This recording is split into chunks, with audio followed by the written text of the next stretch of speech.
Hi everyone, welcome to the new video of the machine learning, and this is the second tutorial of the machine learning. In the last video we see what is machine learning, so now we will move forward and see the complete roadmap of the machine learning.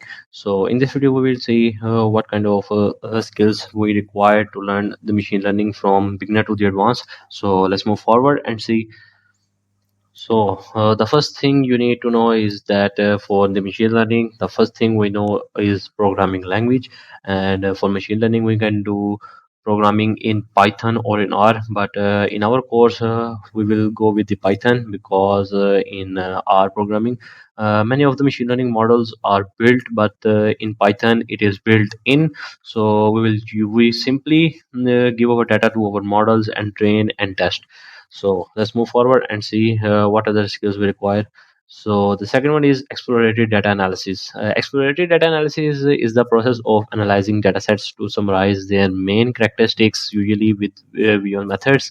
It helps uncover patterns, spot anomalies, and test assumptions before applying machine learning models. So this is the second thing we require to learn machine learning. And third one is the feature engineering. In the feature engineering there are many subcategories. The first one is exploratory data analysis, as we have just seen it. And the second one is handling missing values in our data sets. And the third one is handling outliers. And the fourth one is categorical encoding. And the last one is normalizing and standardization.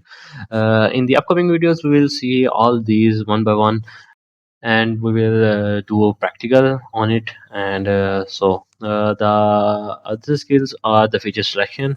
In the feature selection, it is also subdivided into the many subcategories. The first one is the correlation, that our data, what is that relation between our data.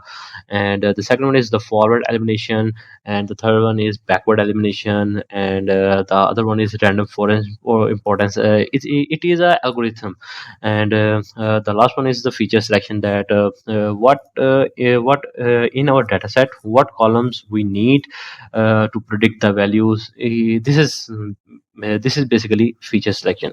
So in our videos we will see one by one all these. And the other one is machine learning algorithms. These are important, and we use algorithms for the regression, for the classification, and for clustering. So these are the algorithms for regression, classification, and analysis. These are not the complete algorithms, but some major and important algorithms. The first one is the linear regression, which is used for regression. The second one is logistic regression. This is basically used in classification. And the third one is decision tree. It is used in both regression and classification. And the fourth one is random forest. It is also used in both. And the last one is k-means. This is used for clustering.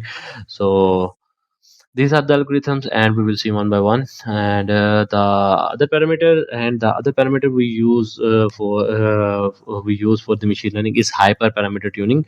Or what is hyperparameter tuning? Let's see. Hyperparameter tuning is the process of optimizing the settings, hyperparameters of a machine learning model to improve its performance. Common methods include grid search, random search, and Bayesian optimization. The goal is to find the best values for these parameters to enhance model accuracy.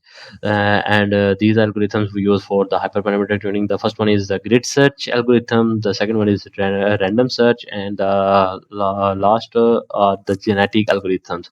In machine learning, we majorly use grid search and random search algorithms. So, and almost it is about maybe the second one, the second last, the Dockers and the Kubernetes. Docker is a platform that allows developers to package applications into containers, lightweight, portable environments that include unnecessary dependencies. This ensures that an application runs consistently across different environments. And the second one is Kubernetes. It is also an open source platform that automates the deployment, scaling, and management of the containerized applications. It helps manage clusters of Docker containers and orchestras, how they interact and scale across multiple machines. This is the second last step in the machine learning, and it is basically used for the deployment of a model. And the last one is the model deployment. And when our model will be complete, it will give the accuracy that we want, and at the end we will deploy our model. So this is the complete roadmap of this is the complete roadmap of our machine learning. And we will see in our the next videos the complete step by step how we can handle data missing values, each and everything. First we will work on our data, and then we will move forward to the machine learning algorithms and different. So thanks for watching this video.